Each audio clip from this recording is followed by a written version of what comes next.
Welcome to At the Nurses Station, a podcast for nurses about everything except the patients. Sam and I are here today, and we're going to try something a little different today. Are we? I think so. We've been going Okay. really, since we started this, we've been talking about things that we talk about at the nurses station, but I feel like it's all had some healthcare kind of aspect to it. Fair enough. Yeah. That's true.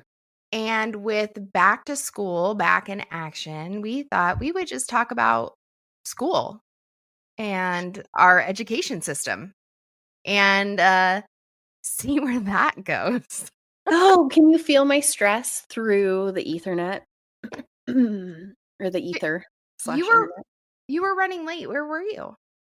at homeschool community day? Appropriately, apparently, Right? with my eldest. Yeah. Yeah. Well, I was running late because I thought that we were doing this an hour later than we were, else I would have been on time. Um, but yeah. I wanted to start though. First of all, how are you doing? I'm good. Okay, great. I I'm worked also thanks for I worked last night and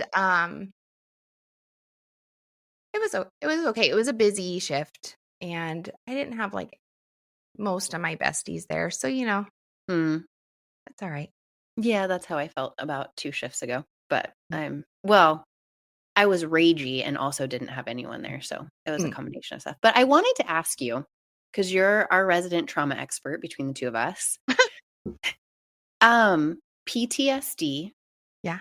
is now something that is not just a, like, military combat war zone type thing, right? Like, we Right. talk about it in lots of different contexts. Hold on. I thought you were gonna say, like, I was the trauma expert and, like, taking care of traumas. You're saying, like, trauma expert in a mental health way. Yeah, like mental trauma, and Okay. listen, I think that you're great at taking care of a trauma and, like, maybe one standard deviation better than me, but, like, I mean, you're not, like, you know. That's why I laughed that you would say that to me. I was like, "All right, let's go down this road." Now I get it. Um, We're talking about my mental health. Let's go. yes, let's go. Okay, so, okay, I have to be really specific of how I say this.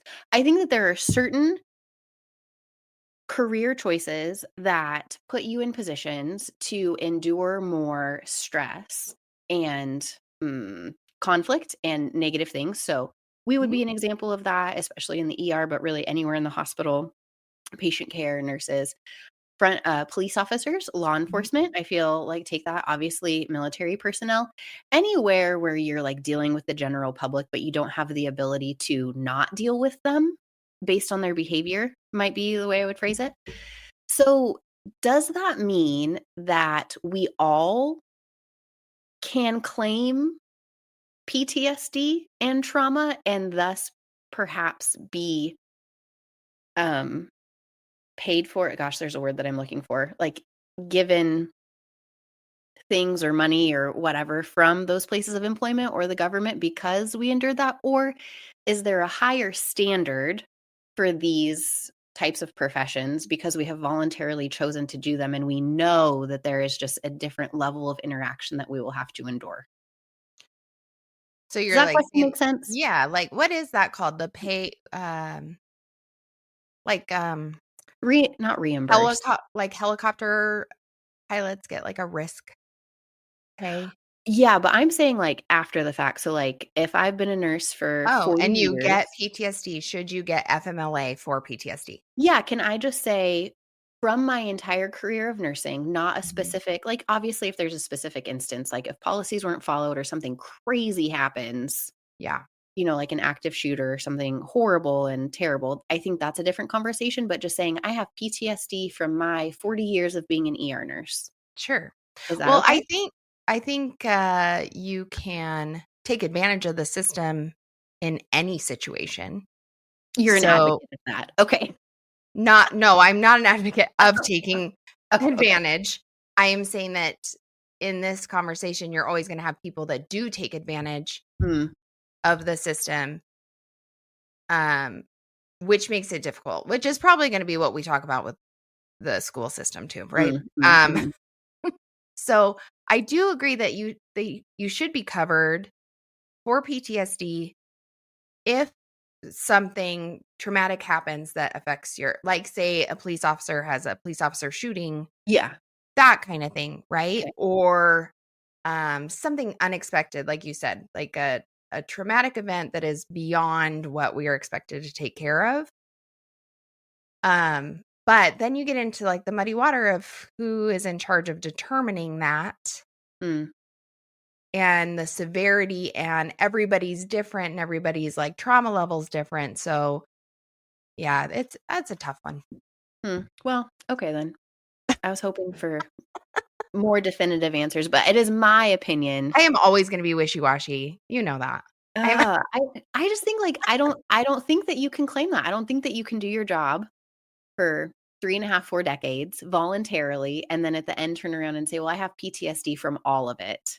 Mm, Now, if you were, like, a customer service rep or something, and you had a boss that treated you in, like, some horrendous way and caused that, like, I could see that because it's outside of the expectation of your mm. profession, right? It's outside of the normal operating procedure, but I don't know. I don't know, I guess I could be convinced otherwise, I suppose, but just as I thought about this No, I agree. concept. I mean, I got kicked in the Mhm. face by a patient last night, and I kind of forgot about it until you were just talking. I'm like, "Oh, yeah, remember when he kicked you in the face?" That could Yeah, be traumatic for some people, but for me, I would just looked him in the eyes, was like, "Don't do that again." knock it off. And we moved on. Yeah. Um, so yeah, I think that there is a level of expectation. Plus, we're trained for that. Mhm. And I Mhm. think the medical community is getting better at that, of training for your own mental health. And like we've talked about before, there is a level of self accountability for taking care of yourself. Yeah, that's true too. Like, So you can't get to the very end of everything and be like, "Well, now my I'm life's all." over Yeah, if it's I'm all this. messed up. Yeah, yeah, yeah, yeah. That's true, and I mean, of course, there are those people out there, and I don't know if they're ones listening that are like, "Well, you just don't." There are policies and procedures set up, and you just don't, allow that behavior in the ER. Then you just wouldn't allow them to kick you in the face, and you're like, "Yeah, yeah, um, sure. Is the hospital gonna back that procedure, that policy where we, then don't provide care or something, or are they gonna go with EMTALA?" Well, probably EMTALA. Hmm. Yeah. That's probably the one, but okay, well, I just figured I'd ask you about it because I've been thinking about it, so. Okay, so school started. So yes, I was at, we call it community day because we're homeschoolers. So it's the one day a week where my oldest son's age group meets and does like a bunch of things for the stuff that they do at home for the rest of the week. And it's voluntary and it costs me too much money, and it's great and we love it. And we chose to opt out of the public school system and the more traditional, like, go to school every day, out of the house model. So, Have your boys always been homeschooled? mm, the younger two, yes. My oldest one went to the first semester of kindergarten.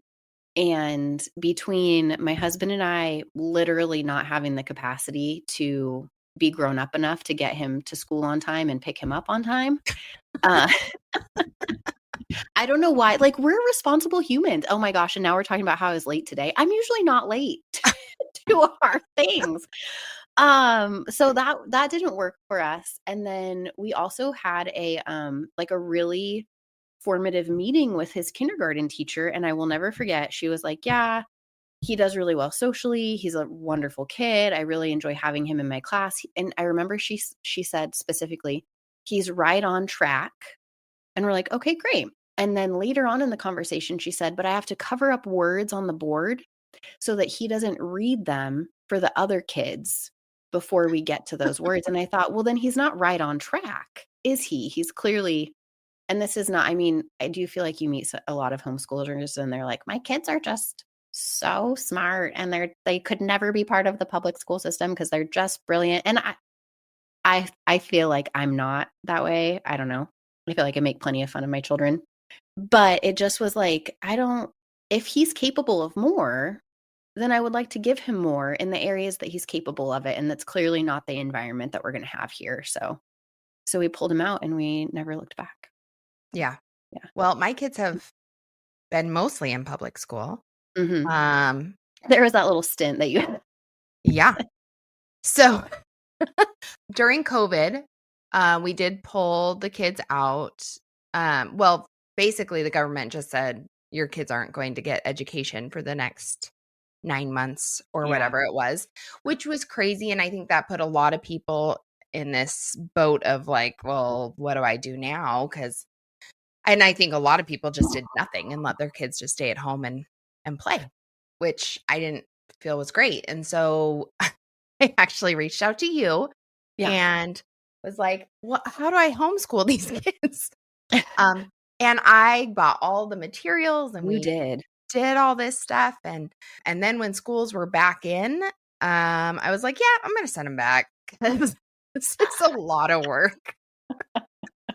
And to be like, my youngest wasn't in school yet. Titus was in preschool when COVID happened, so it was actually kindergarten that he Mm, missed. But it was really hard. It was time consuming, and I never felt like I was good at it.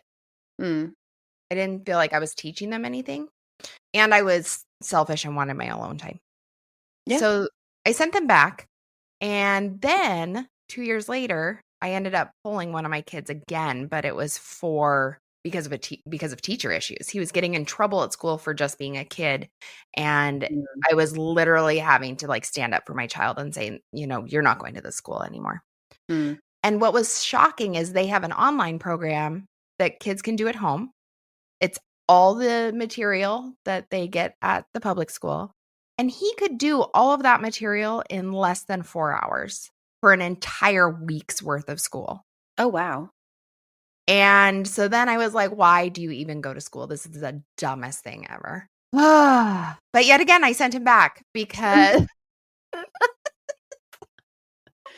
of the house. So it's hard to, like, balance all of that.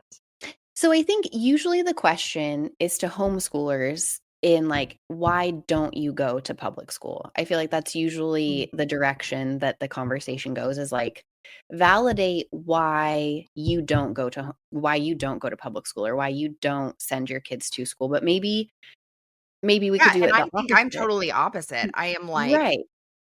"How do you not send them to school? How do Well, you get through that?" well, for us, as you well know, everything that I do in my life is more like, is it right? Is it better? Mm, And so for us, homeschooling was first when I first started working with my oldest, when we had like a big move and were disrupted, I I loved the connection that we made and I was just teaching him his alphabet and reading and like basic arithmetic. And I was like, I will never get this time. And then I read some books that had a different perspective on a number of things, but really like the idea of what my role is from the Lord about my children and what I'm supposed to do with them and what I'm charged to do with them. And I was like, and other things about siblings and family structure and my husband, who pretty much just lets me do whatever I want with what happens in our family, actually yeah, like we're affirmed it. we have the exact same Yeah. relationship there. I'm like, Yeah. "I'm taking Titus out of school. Cool. I'm putting Titus back in school. Cool." Cool. Yeah. And I mean, he was on board. And so anyway, so like ours isn't just like, well, I don't like what they teach in school or I'm weary of this. It was really like there are some ideas and philosophies. And my husband and I both went to public school, like K through 12, 100% all public school. And there are some things that were brought up like, well, I guess we could just get into it since that's what we're talking about.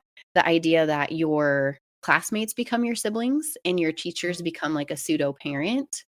And when I looked back on like my childhood, and I have a great relationship, had a great relationship with both my parents, my dad now. But it was like there's truth to that. And I only have one sibling. So growing up, it really was my classmates. Like I still talk every day to two of the girls that I went to high school with. I still like our closest friends are people that my husband and I were in youth group with and went to school with. And so I'm like, oh, I get that. And while for me it turned out really well and I think I was really lucky in that sense, I was like, that's not actually what I want to cultivate in my family. I want my boys to be the closest to each other that they can be.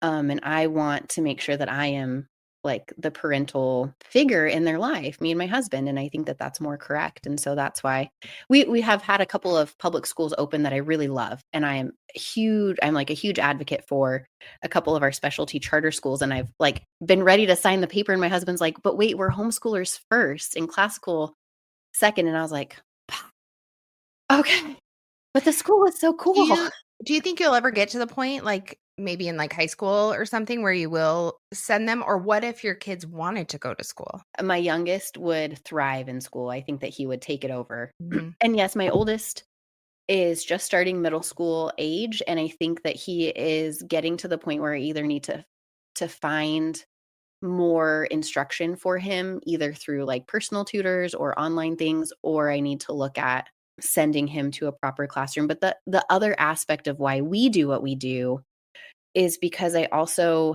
felt like it wasn't the right thing to send my 5-year-olds out into a world that doesn't have the same worldview as we do, and Mhm. either ask them to relearn stuff when they get back into the house or to defend something that they haven't been taught yet. And so a lot of our education is teaching what we believe and why we believe what we believe, and then the apologetics of it, so that when they go out into the world, they have the structure to evaluate what they're being told and then decide whether or not they feel like it's true, good, or beautiful, and then take a stance on it from there. And I felt really compelled that, like, sending a 5-year-old into a classroom where he could hear anything from anyone was a risk that I wasn't willing to take at that point. But by like 12 or 13, the risk is still there, but they at least have more frontal lobe capacity to sift through the information, and still make wrong decisions, because we all do all the time, Mhm.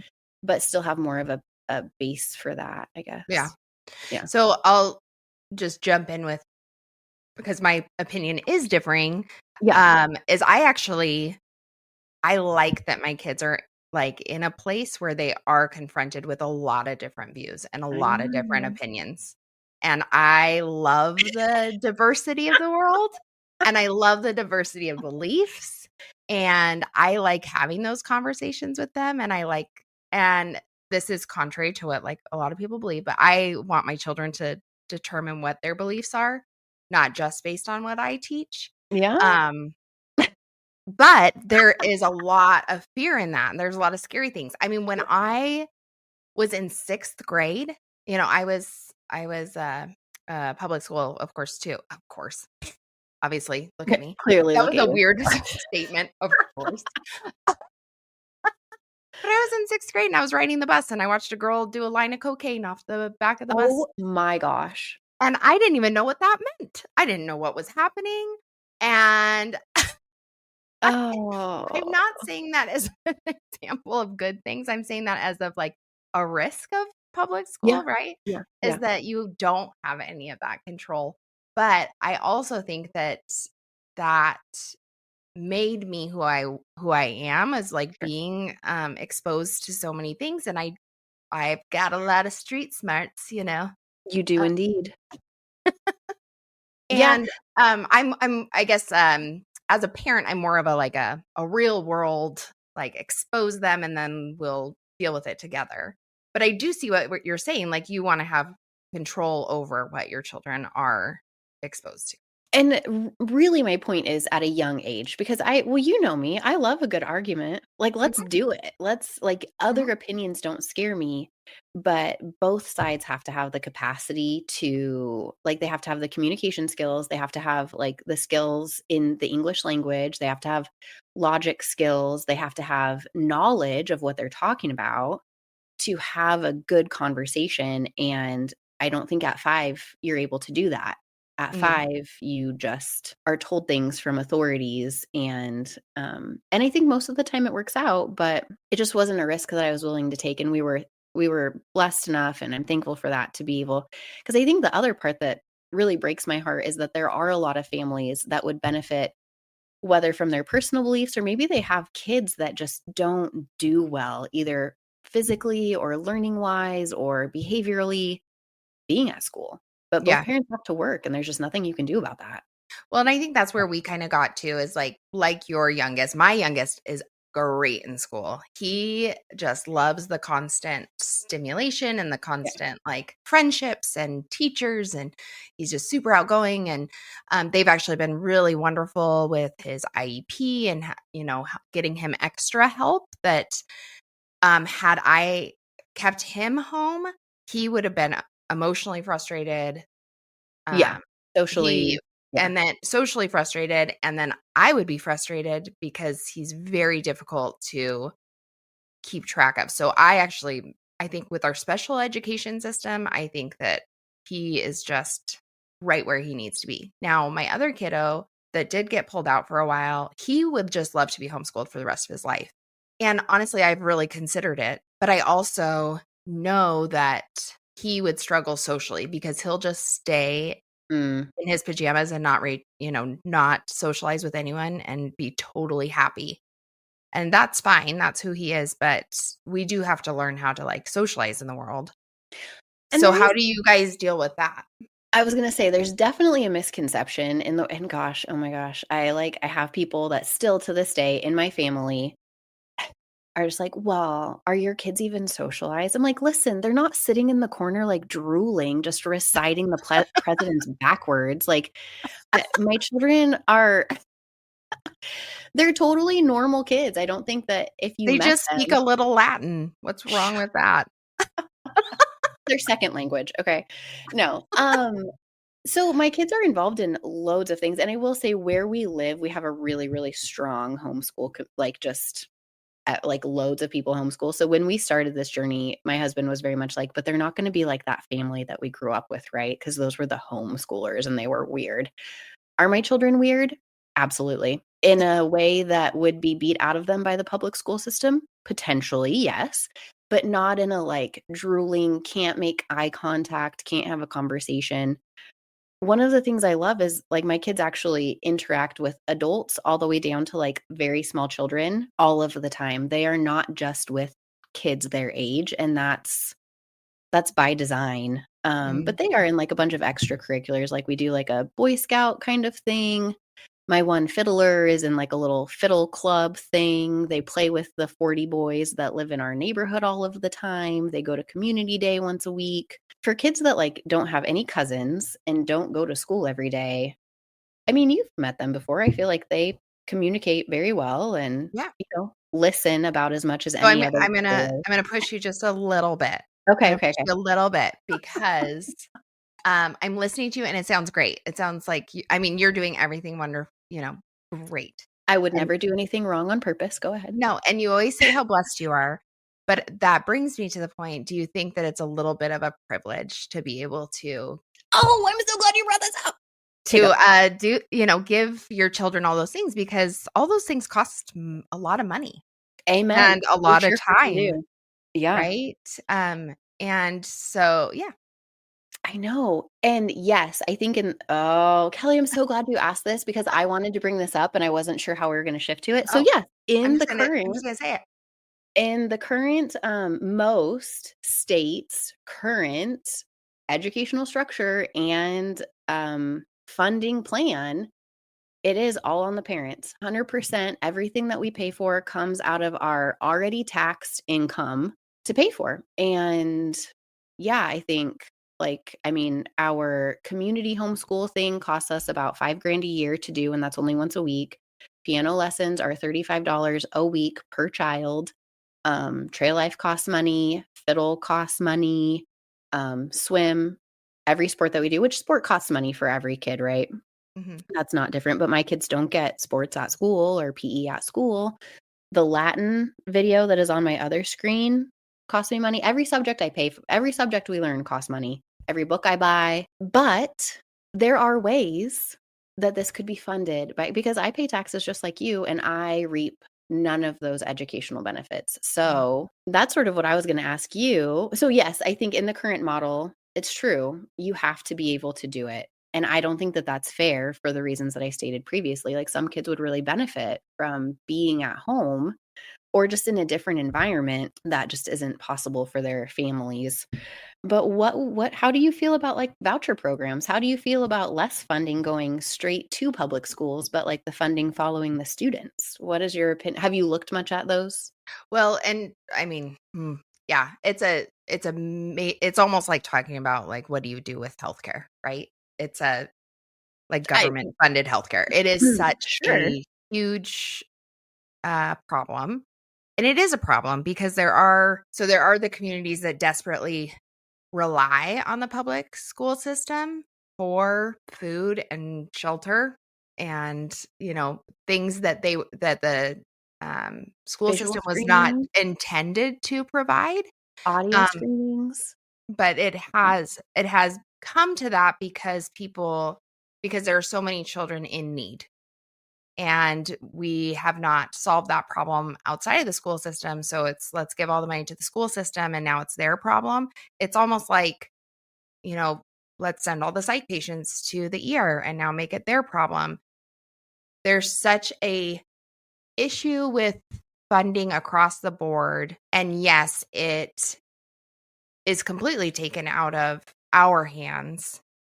And I would love, like you said, I would love it if every parent could decide how that money is spent for their own child. But I don't see how that's possible without causing problems to the lower class. Is that a sacrifice that you think is worth happening in the short term for a more sustainable and correctly run system in the long term? Um, I think I know. it's tough.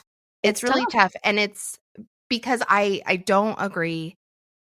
I don't agree with how the public system is being run at all. And I think that just the fact that every state has a different funding and does it differently, and that there is a huge inequality of our education Mm. nationwide is a problem.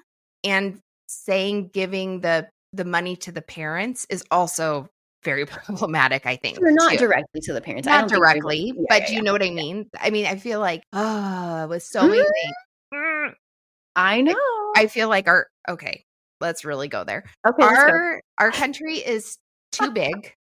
It's too big. There's too many differing opinions on how things should be done that nothing ever actually really changes for the better for anyone. That those are very broad statements. That is But quite the that's broad but brush. that's the problem with funding, right? Is it is so broad. Well, I How do you bring that back to, like, a local level? yeah. Well, I like the idea of bringing it back to a local level, but I think that oh man, do you want my real opinion? I was just texting someone about this Sure, the why other day. not? I think there are too many women in charge. Oh god, Samantha. Ah! I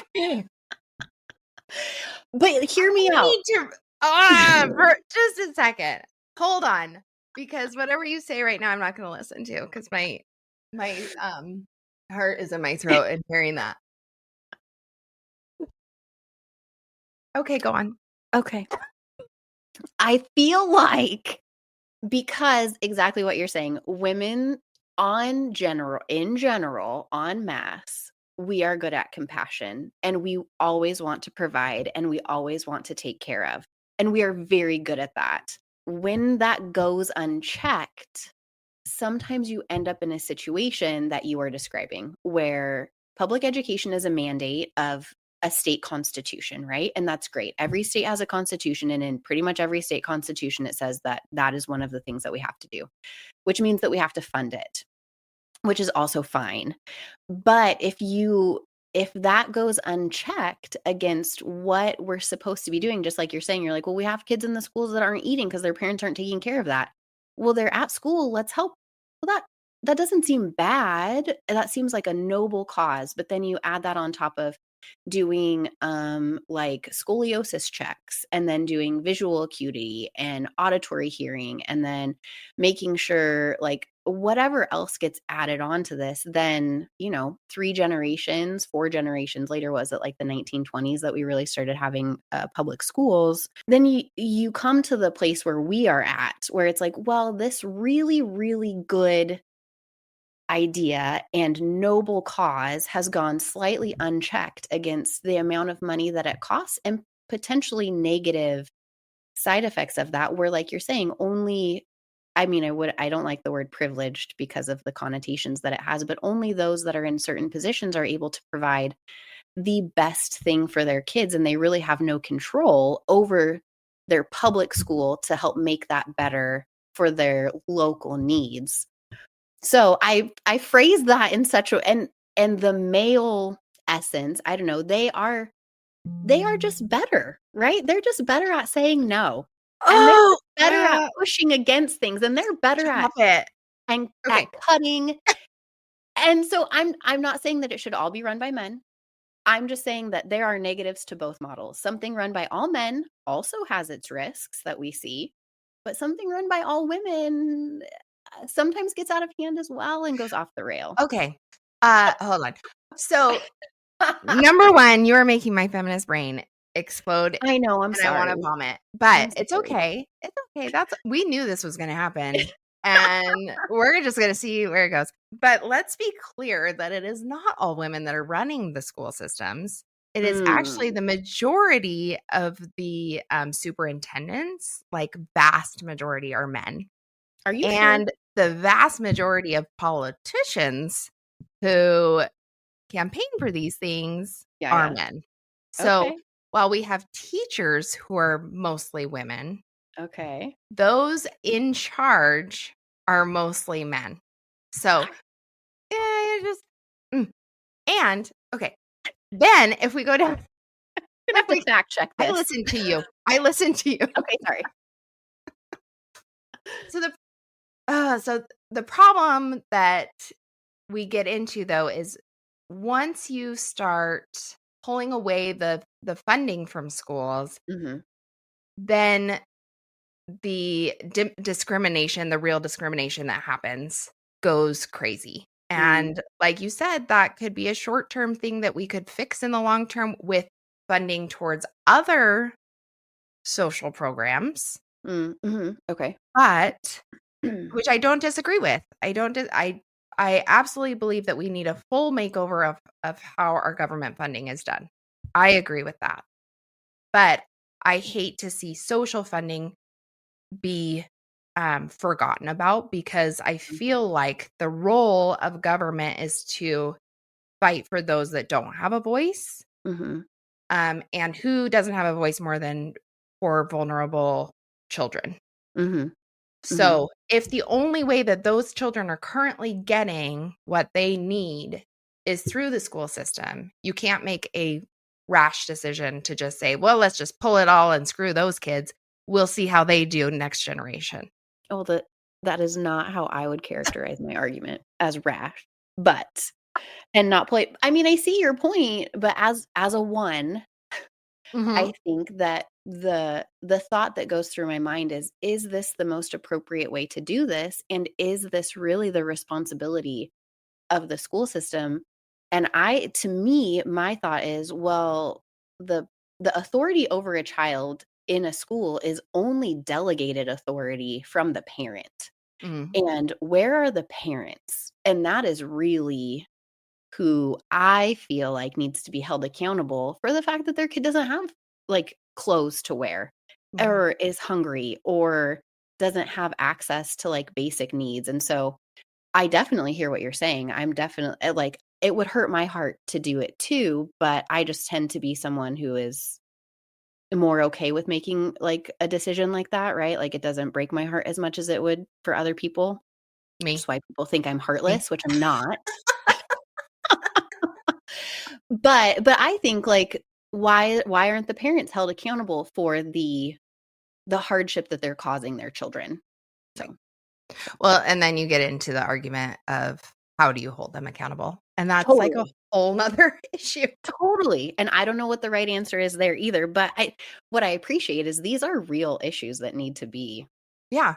And Good stuff. honestly, I think that you and I agree on what the issues are. We may have Mm, different beliefs on how to fix that issue, but we do agree that it is a problem.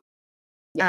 Um, and I mean, I am a true believer, even though you and I do not share the same beliefs. I think that our goals are similar. Like we want to improve things for our children, right? Yeah. And that's just why we have these conversations. And how we cannot totally lose it and Did you listen see to that? Did you see me? Did you see me bring myself back together and I thought that you would just love that statement. oh, That's why I made oh, it for I don't know. you. That one's gonna stick with me. Oh, no. Something like, My husband is like the biggest feminist I've ever met in my life. So we'll see how Chad responds to that. that's totally I mean, did you wanna talk about, like, lower testosterone and betas, or no, we don't wanna go there? Okay. Oh, we know who the alpha is in your house. Yeah, So well, that's fair.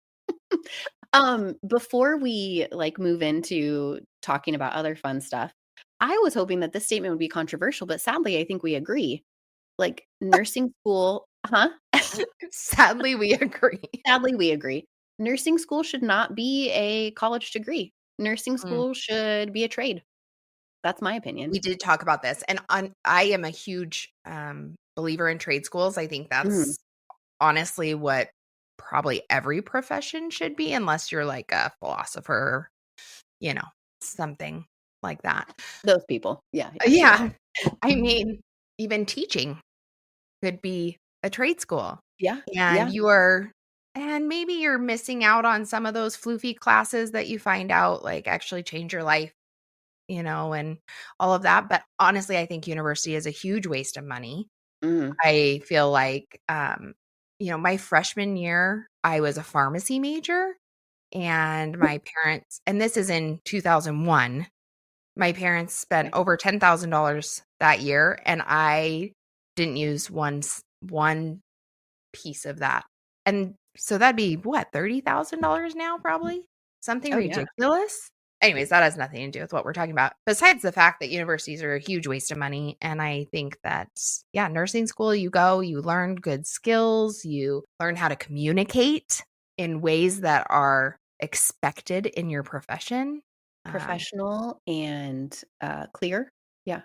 mhm, yeah. I would love to see nursing schools come back to the hospitals. I would love Ooh. to see, like, you have, like, your little nursing, like, apartment building next to the hospital, and you go to class certain days of the week, and then you go work as a nurse's assistant, like, Yeah, your other days of the week. but but how But many students do we already have on the unit oh, all yeah. the time? Like, No, no. I ugh, don't mean, like, be a student, though. Like, you would go to you go class and, like, work. learn your stuff, and then yeah, and then part of your education is that you go and be an actual, like, nursing assistant, Ooh, and can not we grade them? Grade them on their job? well, I think you would naturally because you would know the instructors and you would know the people giving the classes because they worked in the hospital. They weren't coming from whatever random university and just showing up. I I mean, we're love lucky enough that. to know one of them just because he works in the PICU with us, but I don't freaking know any of the other ones. Mm. I I would love to see that come back. I Personally, actually love that because I am an educator at heart, mhm, um, but it's really hard to be a nursing educator because there's so much bureaucracy and you get caught up in administrative stuff and you're not actually, like, on the floor teaching things. so many of those people are women. Ugh, right? I hate them. Uh, they're ruining everything, In that. ruining education. Oh, I snorted, thanks. Um, Uh, no, that's an amazing idea. We can I agree don't with know. that for That's how I for feel about it. 100%. I know. Sadly, we don't disagree on that because that would have been a fun back and forth, but yeah, I think I don't know, the public school system will, Oof, it's a hot mess. it's it is, and yeah, I think I wanna say thank you to our teachers, though, because I mm, don't feel are being paid enough. they Um never get paid enough, it's this weird thing. Mhm. It doesn't matter Well how much you pay them. It's never enough. well, I really don't think they are because I don't want that job. That sounds I like the don't worst either. job in the whole world, and honestly, they are because of what our system has become. They are dealing with behavioral Mhm. issues That's true. and the, they're teaching to the bottom Yeah. instead of, like, teaching to the level of each child, and I feel like that is not their desire Yeah, either. that's yeah. So, Well, they really have become, like, quasi-parents that have to, like, take on so much that is yeah, not education that I don't think and that's get fair to yelled them. at by parents all the Yeah. time, just like parents yell at us. Like, I think there's actually a lot of crossover between what teachers have to deal with and what nurses have to deal with, Oh, and I'm maybe sure. we get a little bit more sympathy for that, but Oh, or 'cause maybe not. we're heroes that don't wear capes. Oh, I wear a cape. I have one in my Oh. closet. I will well, we don't have to talk about what you do with the stuff in your closet, but I will also say while I'm low key hitting on teachers and their salary, I feel the same way about nurses, honestly. I think that we make a very generous wage, We do. Yeah. and when I hear about, "I just don't get paid enough," like, do you not? I feel like I feel like you kind of do. I feel like I kind of do, honestly, so, Yeah. just I in the spirit of I get fairness. paid very well, and I am thankful for that because I only have to work part-time, and, that does help me be a better parent. So Yeah. Yeah, I'm just saying I would make the same you know me, I'll say it. If I'm gonna say it, I'll say it to your face too. So I would also when I feel like you can never pay a teacher enough money, mm, I feel like the sentiment of nurses also seems to be the same, and I would, sure. roll my eyes at them as well. So, I don't Well, know. there you go. That's why I'm Um, not on the contract negotiating team. yeah, thank God I got off of that. It's gonna be a hot mess. Um, so I'm going with Mm. I knew this was gonna be heavy, and I knew I was gonna have palpitations, which I am. So I chose some funnier 'Kay, questions for you today. 'kay. So, would you rather have a permanent unibrow or permanent clown makeup? Well, I mean, I guess a unibrow, like clown makeup, you cannot overcome. At least a unibrow, the rest of your face is normal. I know, No? maybe you would actually get it back into style. Who is that, model that, like, rocks that huge monobrow? Have you seen unibrow? No. Oh, I'll have to send you a picture. It's, like, insane. And I Mm. had a unibrow in high school, like, until somebody taught me how to tweeze my eyebrows in, like, my sophomore year. It was intense, and now my eyebrows won't grow at all because I plucked them too much. I just wish I could redirect all the hair that I don't want to be on my head. Like, "Hi, Mm, sorry, if you little cuticle, could you or follicle, could you move just mhm, yeah. right up?" Okay, what is your least favorite oh, wait, what do you want? You want a unibrow or you want Oh, clown yeah, I'd makeup? go unibrow. I'd probably just rock it. Yeah. Yeah, no, no. What is your least favorite cliche to hear? Give me an example. Okay, well, I'll tell you mine. Okay. It's like drinking from a fire hose. If I have to hear that one more freaking time, I don't think any of the people that use it in the different reasons that they say it have ever tried to Mm, drink from a fire hose.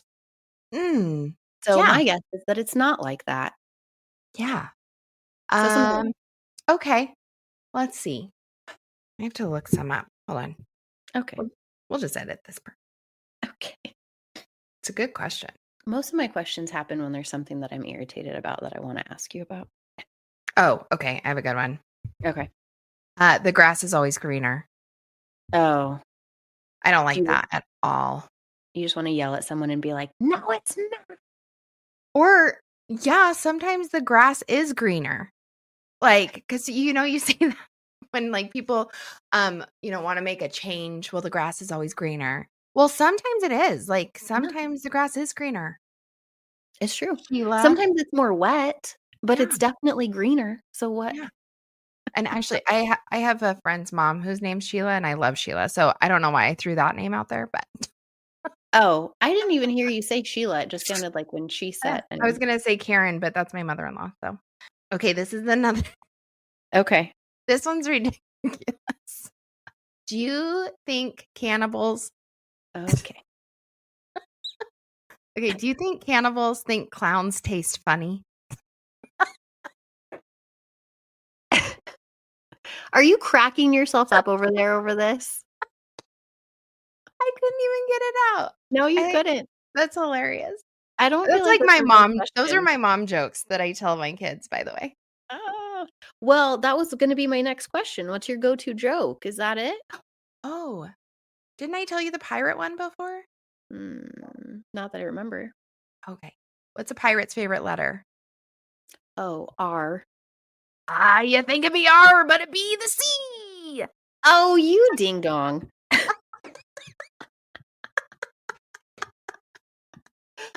You got me. You got Uh, me. what? I actually love telling the psych patients that. They get a kick out of it. Well, and you do it so well. And That's I really get to clever. yell it down the hallway and everybody looks good. Okay. So, What's the most dangerous kind of canoe? a holy canoe. A volcanoe. What? A volcanoe, because it's a volcano. That's how you spell volcano. Stop it. That's horrible. That's a good joke. I like that one. Um, I think it's great. all right. Have you had any recent interactions with ghosts? Any recent interactions? Yeah. I know we talked No. about ghosts before, but I didn't know if like maybe you had like a friendly ghost in your house that sometimes does funny things. My house that is a new build? No. Well, yeah, it could be on top of an Indian burial ground. Sure. No. Oh, okay. I don't have any other like, my mom is in my dreams sometimes, but I don't feel like that's like a Oh. ghost. Our ghost, Gerald is his name, has been Stop it. running amok lately. Ah, I was getting ready. The cats were all going crazy, running all over the house, and then the Alexa just came on out of nowhere. And he really messes with the electronics sometimes. So, Is this some person that died in your house or what? no, we just named him Gerald one day. So, like, anytime, because the TVs will just like come on out of nowhere. Like, there's just weird stuff that happens. And to have my kids not be afraid, we just named him Gerald. So anytime something weird happens, we're like, ah, Gerald. Okay, but Kelly, if things start to get really crazy, I need you to just leave the house, okay? Like, don't try to stay there or figure out what's going on or save Gerald. I just need you to leave, okay? Okay. All right. But I have taught all my children when you're fearful and you feel like a bad presence, you just talk to them. And you just say, "Hi, I'm friendly. It's okay. No need to get angry with me." Oh, I feel like maybe this is how we are like built differently. I would say exit and don't talk to it. It might be a demon. Well, I know, but I'm not like inviting it into my life. I'm just saying, "Hey, let's, not kill me, please." Okay. I mean, I guess it's a good place to start and then leave. And then you can exercise it. Sure. And then you can exercise it. Okay, would you rather have the stomach flu or the respiratory flu? Oh, I know what your answer is because you would like to lose the 5 pounds that come with the stomach flu. I know, but I hate vomiting. Oh, I am a violent vomiter. Like, it is not good, like, ground shaking. So I'm gonna say the respiratory. The respiratory. I think honestly, I would rather have the respiratory flu because you can take a Dayquil, move on with your life. But Yeah. vomiting, I have to remind myself that people don't die. I'm like sitting there on the bathroom floor, like, you will live through this. Yeah. People don't die from vomiting unless, they're drunk, but it will not kill you. So, Yeah. There are times where I wish for death. but like a good dose of the like traveler's diarrhea, yeah, that'll get you bikini ready real fast. Yeah, I don't diarrhea is fine. I don't care. I just don't wanna vomit. Was it you that we were talking about getting a tapeworm? Who was I talking about with that? Yes. Yeah. Yeah. It was our last episode with Andy. Oh, yeah. I was like, "Was I at work?" No, I was just talking to you guys. Yeah, there you go. Okay. Well, yeah, so education, take it or leave it, I guess. I don't think we solved anything. No, we didn't. But, We yeah, sure brought things up. we did, and I feel like we do agree on more than we disagree on, which is nice, but, it's definitely interesting. The more nurses you know and the more you work just hospitals are so full of so many different kinds of people. I feel like it's always interesting to see, we all choose to do it a little bit differently, and it's worth talking about. I Yeah. think. Yeah. No private school here, though, between you and me. That we are too poor for. Oh, No. no, I'm not paying for that. Yeah. No, no, no. I'll So, just do it myself. okay. Well, I think we have more fun stuff on the docket. And yeah, anything else we need to close with? Are we I good? think we're good. Okay. Please share our episode, share our little posts on socials if you're on there. Literally any written review would be very, very helpful. But we appreciate all the 5 stars that we've gotten as well. So, yeah, again, thanks for listening to us. We are at the nurse's station with Kelly and Sam, and we'll save you guys a seat. Bye. Hey guys, this is Kelly from At the Nurse's Station. Sam and I would like to remind you that the views and opinions expressed on this podcast are strictly our own and do not in any way reflect the position of our employers. This podcast is for entertainment purposes only and in no way should be considered medical advice. As always, consult a qualified medical provider for questions regarding your health or medical conditions. We hope you had fun listening to us today, and we'll see you next time at the Nurse's Station.